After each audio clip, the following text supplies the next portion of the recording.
Well, the data we had available in the early days was basic diagnostics for engine performance and things like that, and any of that information we could only download when the car physically stopped in the garage and you plugged in the laptop. Fast forward to where we are today, and that information is through hundreds of sensors monitoring everything from tyre pressures, aerodynamic loads, suspension.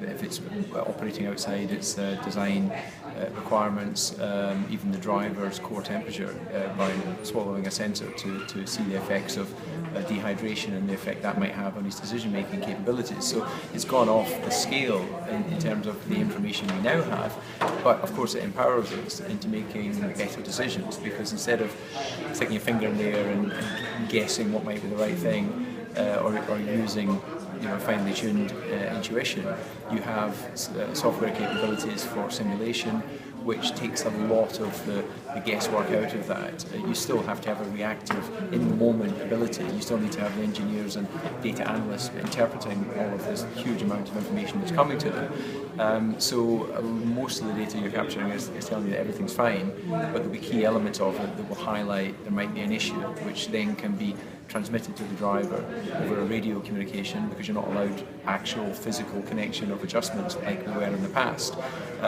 But we can then make an adjustment and then improve the performance or fuel efficiency or whatever it happens to be. There's an interaction from a driving point of view to the engineers, because you're there to be the voice of the vehicle. They can see accurately with the load sensors how much downforce the car generates, whether that downforce is balanced front to rear.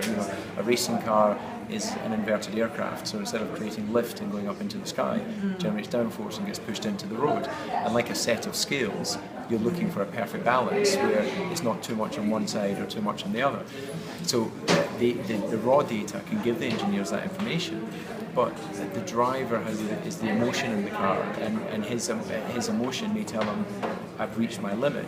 And so you rely on working with the engineers and the data to understand where opportunities are, where you could improve, because there's always somewhere to improve.